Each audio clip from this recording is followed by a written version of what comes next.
Assalamualaikum warahmatullahi wabarakatuh. Perkenalkan nama saya Vinka Maiska, saya dari kelompok 6 dengan asisten pembimbing Bang Raka. Jadi di sini saya akan menjelaskan mengenai statistika parametrik, di mana saya akan mengerjakan soal sebagai contoh. Di sini ada nomor 1, ada 20 karyawan berpartisipasi dalam suatu penelitian dengan metode pelatihan kerja untuk meningkatkan produktivitas. Nah, di sini peserta dibagi secara acak ke 4 kelompok. Ada seminar, praktek langsung, pelatihan berbasis video, dan pelatihan mentoring. Nah, di sini pelatihan itu selesai dan skor dari peningkatan produktivitasnya itu dari setiap karyawan dicatat dengan taraf signifikansi 0,05. Di sini kita harus menguji apakah keempat metode pelatihan tersebut tuh punya tingkat efektivitas yang sama. Nah, jadi di sini saya akan menjelaskan menggunakan RStudio terlebih dahulu. Nah, untuk soal nomor 1 ini dia termasuk uji Kruskal-Walsh. Kenapa? Karena penelitian tadi tuh ada 4 kelompok independen, yaitu ada seminar, praktik langsung, video, dan juga mentoring. Nah, di sini dia itu menggunakan data dari skor produktivitas yang diasumsikan tidak berdistribusi normal, di mana uji ini tuh merupakan alternatif non parametrik dari one way ANOVA. Nah, di sini yang pertama saya akan menjelaskan mengenai sintaks terlebih dahulu. Di sini karena pakai Kruskal-Walsh, di sini tuh kita menggunakan Kruskal test dari si rumusnya. Nah, terkait dari si yang awal ini kayak seminar, praktik, video, dan juga mentoring, ini tuh datanya diambil dari soalnya. Jadi tinggal dipindahin aja dan dibuat seperti ini. Nah, di sini kita akan menguji apakah keempat metode tersebut itu memiliki efektivitas yang sama. Langsung aja di sini kita run.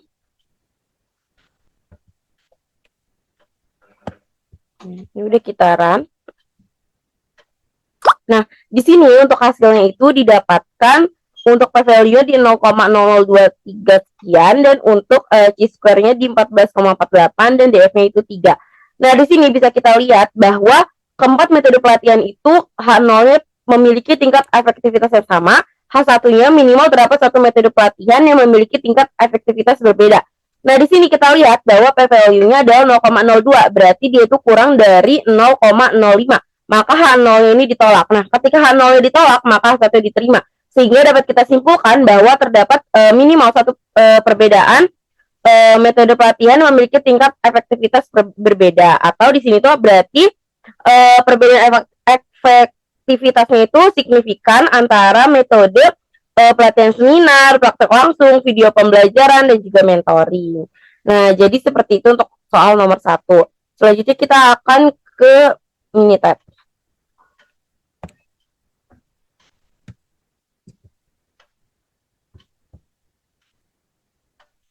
Oke, ke yang pertama dulu. Yang pertama kita pilih statistik, kalau pilih yang non-parametrics.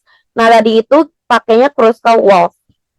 Di sini untuk responnya itu di kepuasan, dan untuk vektornya itu di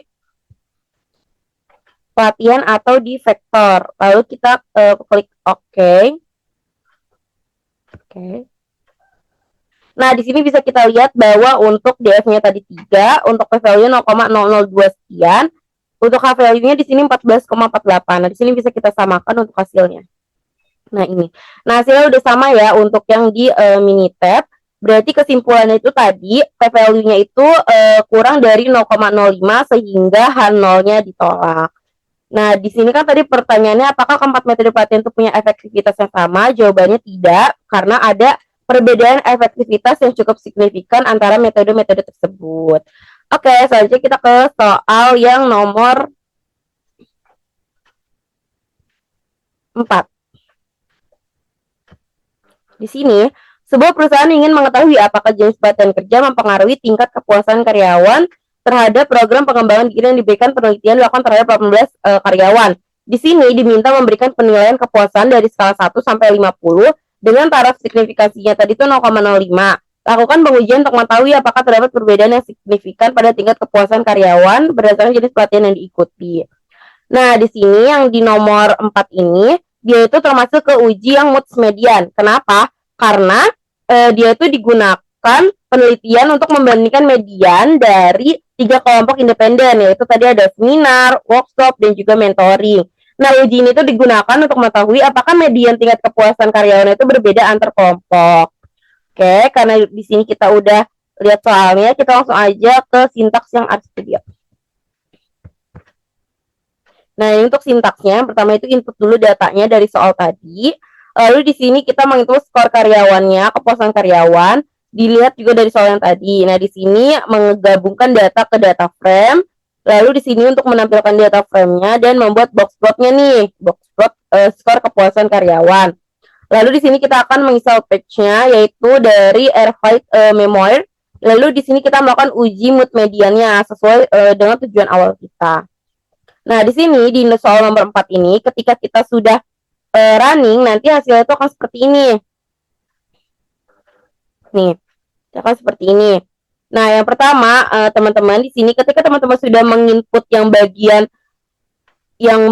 box plot ini nanti hasilnya itu akan seperti ini untuk box plot skor kepuasan karyawannya. Di sini bisa kita lihat dari si mentoring itu dia range-nya di berapa, lalu di seminar itu range-nya berapa, dan workshop itu di range-nya berapa. Lalu di sini bisa kita lihat juga setelah kita tadi menginput box plotnya, di sini kita akan menginput data frame-nya. Nah, data frame itu gimana? Jadi nanti itu dari si pelatihan dan juga skornya ini akan dibentuk seperti ini data frame-nya, dia ke bawah. Lalu di sini tadi kan kita udah input data frame lalu ke box plot, lalu di sini kita menginstall patch-nya dulu karena kita kan mau pakai yang uji mood median. Nah, di sini untuk install itu dari Airfight Memoir. Nah, setelah udah di seperti ini, kita langsung aja run untuk si datanya. Nah, ketika kita sudah run data yang ini melakukan uji mood median, hasil yang didapatkan itu adalah p-value 0,006 dan DF-nya 2, exportnya itu di 10,179. Nah, di sini bisa kita lihat untuk kita simpulkan untuk H0-nya itu median tingkat kepuasan karyawan pada ketiga jenis pelatihannya itu sama. Dan untuk H1-nya minimal terdapat satu median tingkat kepuasan yang berbeda. Nah, di sini selanjutnya kita akan menggunakan Minitab terlebih dahulu. Apakah hasilnya nanti akan sama? Di sini kita pilih statistik, lalu pilih yang non-parametrik, lalu pilih yang moods median test. Untuk C1-nya kepuasan, untuk vektornya di pelatihan. Kita oke aja. Oke, di sini bisa kita lihat untuk hasil dari chi-square-nya itu ada di 0,006. Untuk p-value 0,006, chi-square-nya di 10,18 dan df-nya itu 2. Nah, di sini bisa kita lihat bahwa hasilnya itu udah sama. Di sini bisa kita simpulkan dari hipotesis yang kita buat tadi bahwa keputusannya karena p-value-nya tadi 0,006, dia itu kurang dari 0,0 5, maka H0 itu ditolak, H1-nya diterima. Sehingga bisa kita simpulkan bahwa ada perbedaan tingkat kepuasan karyawan yang signifikan berdasarkan jenis pelatihan yang diikuti. Jadi seperti itu untuk soal nomor 4. Oke, selanjutnya kita ke soal yang nomor 5. Sebuah perusahaan ingin mengevaluasi tingkat produktivitas karyawan setelah pertama sistem kerja baru, produktivitas diukur menggunakan skala 1 sampai 10. Semakin tinggi skor, semakin produktif. Pengukuran dilakukan pada 10 karyawan yang sama, yaitu sebelum sistem diterapkan, setelah 1 bulan, dan juga setelah 3 bulan. Dengan taraf signifikansi yaitu 0,05, tentukan apakah terdapat perbedaan tingkat produktivitas yang signifikan di antara ketiga waktu pengukuran tersebut. Nah, ini untuk soal nomor 5, kita langsung aja ke sintaksnya, di mana di sini bisa kita simpulkan bahwa soal nomor 5 itu masuk ke uji Friedman. Kenapa? Karena pengukuran dilakukan pada karyawan yang sama berpasangan pada 3 waktu pengukuran, yaitu tadi sebelum sistem baru, setelah 1 bulan, dan juga setelah 3 bulan. Nah, uji Friedman ini merupakan alternatif non-parametrik dari repeat measures ANOVA. Di sini kita masukkan dulu untuk sintaksnya. Di sini ada sebelumnya, lalu 1 bulan, dan juga 3 bulan. Di sini kita masukkan untuk produktivitas, itu ada di berarti data frame dari sebelum, 1 bulan, juga 3 bulan. Nah, di sini karena kita menggunakan uji Friedman, maka di sini masukkan Friedman testnya dari si data yang tadi udah kita buatnya, dari data matriksnya. Nah, ketika sudah seperti ini, kita langsung aja run untuk soal yang nomor 5.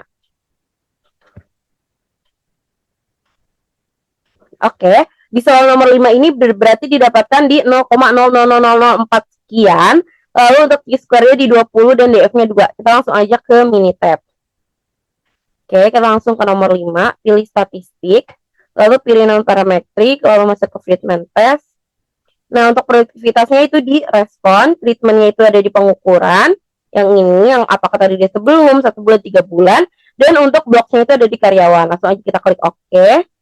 Nah, ini untuk hasilnya, bahwa p-value tadi udah sama ya, 0,00004 sekian, untuk chi-square ada di 20, dan untuk df-nya ada di 2. Ini udah sama ya teman-teman untuk jawaban antara RStudio dan juga Minitab-nya. Oke, di sini berarti hasil dari Minitab dan juga RStudionya bisa kita simpulkan nih bahwa dia itu tadi keputusannya karena p-value-nya tadi dia itu 0,0000 sekian, maka dia itu kurang dari 0,05, maka H0 ditolak. Sehingga bisa kita simpulkan bahwa terdapat perbedaan tingkat produktivitas yang signifikan antara sebelum sistem baru, setelah 1 bulan, dan juga setelah 3 bulan. Oke, kita akan lanjut ke yang nomor 7. Nah, suatu penelitian dilakukan untuk mengetahui apakah jenis pekerjaan orang tua mempengaruhi tingkat motivasi belajar siswa SMA. Pelatihan ini melibatkan 270 siswa dengan kategori pekerjaan orang tua berupa pegawai negeri, wira swasta, dan juga petani. Tingkat motivasinya itu diklasifikasikan menjadi 3 kategori, yaitu ada tinggi, sedang, dan juga rendah.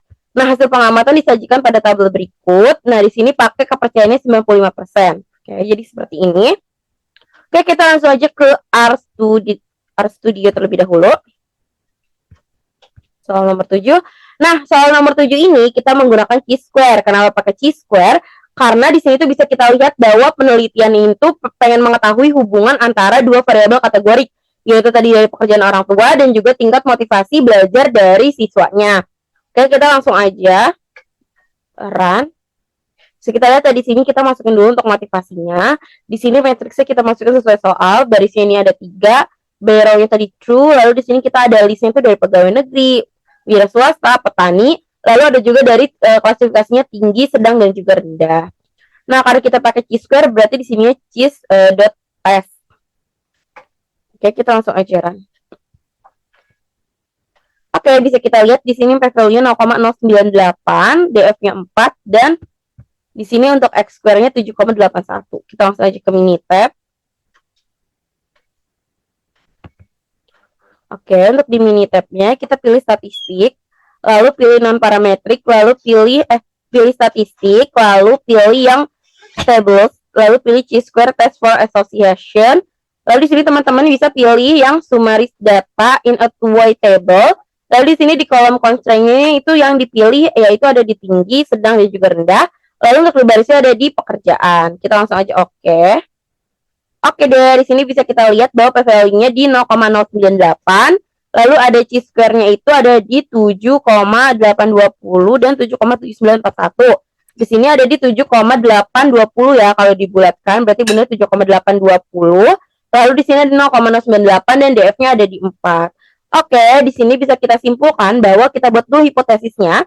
Untuk H0 itu tidak terdapat hubungan antara pekerjaan orang tua dan tingkat motivasi belajar siswa. H1-nya terdapat hubungan antara pekerjaan orang tua dan juga tingkat motivasi belajar siswa. Nah, di sini keputusannya karena p-value 0,098, nah bisa kita simpulkan bahwa dia lebih besar dari 0,05. Maka H0-nya ini tuh diterima, H1-nya ditolak. Sehingga bisa kita berikan kesimpulan bahwa tidak terdapat hubungan yang signifikan antara pekerjaan orang tua dan tingkat motivasi belajar siswa. Nah, di sini selanjutnya aku bakal ngejelasin kecuali dari nomor 145 dan juga 7. Di sini kita ke nomor 2 dulu. Untuk soal nomor 2 ini tuh kita tuh mau tahu apakah urutan dari si list-nya itu dianggap acak atau tidak acak. Nah, di sini kita bisa lihat untuk di Minitab-nya, untuk di soal yang nomor 2. Untuk yang di soal nomor 2 ini, pertama itu kita pakainya yang run test. Kenapa seperti itu? Karena di sini tuh kita pakai datanya itu berupa urutan penggunaan lift oleh pria dan juga wanita yang pengen kita ketahui nih urutannya apakah dia itu bersifat acak atau tidak acak. Nah, di sini teman-teman bisa lihat bahwa hasilnya di 0,266 dan dia itu lebih besar dari 0,05. Sehingga bisa kita simpulkan untuk dari p-value-nya ini tuh bahwa lift tersebut itu bersifat acak atau dapat dianggap acak. Lalu untuk yang di soal nomor 3, di sini tuh untuk soalnya tuh yang ini, kita pengen tahu apakah terdapat perbedaan kemampuan komunikasi antara kedua kelompok dari mahasiswa yang ikut organisasi dan juga tidak ikut organisasi. Di sini kita ke Minitab-nya. Nah, di sini tuh untuk hasilnya di 0,0000 sekian, untuk p-value-nya di 154. Nah, di sini bisa kita simpulkan dia itu pakai yang uji Mann-Whitney. Kenapa? Karena di kita tuh membandingkan dua kelompok independen, yaitu dari mahasiswa yang ikut organisasi dan juga tidak ikut organisasi, dan datanya itu berupa skor kemampuan komunikasi dan tidak memerlukan asumsi normalitas. Nah, di sini bisa kita lihat p-value-nya itu dia kurang dari 0,05, sehingga bisa kita simpulkan bahwa 0 ini ditolak. Dan berarti terdapat perbedaan kemampuan komunikasi yang signifikan antara mahasiswa yang mengikuti organisasi dan juga tidak mengikuti organisasi. Oke, kita lanjut ke yang nomor 6. Nah, untuk di nomor 6 ini soalnya ini dimana kita tuh mau tahu apakah program pelatihan kerja ini efektif untuk meningkatkan keterampilan karyawan. Di sini sampelnya itu dari 12 karyawan. Nah, ini untuk soalnya. Di sini itu bisa kita lihat bahwa dari soal ini tuh dia itu termasuk ke dalam yang uji Wilson Signet Rank atau dia ini kenapa pakai uji ini karena terdapat dua pengukuran yang berpasangan yaitu nilai keterampilan sebelum dan juga sesudah pelatihan pada karyawan yang sama. Nah, uji ini tuh digunakan untuk mengetahui apakah terdapat peningkatan keterampilan setelah dilakukan pelatihan. Oke, kita langsung aja ke mini tab bahwa hasil yang di soal nomor 6 ini tuh di 0,001 berarti dia itu kurang dari 0,05. Maka H0 ditolak. Kesimpulannya program pelatihan kerja efektif meningkatkan keterampilan karyawan. Nah, jadi itu adalah penjelasan dari saya. Kurang lebih mohon maaf. Wassalamualaikum warahmatullahi wabarakatuh.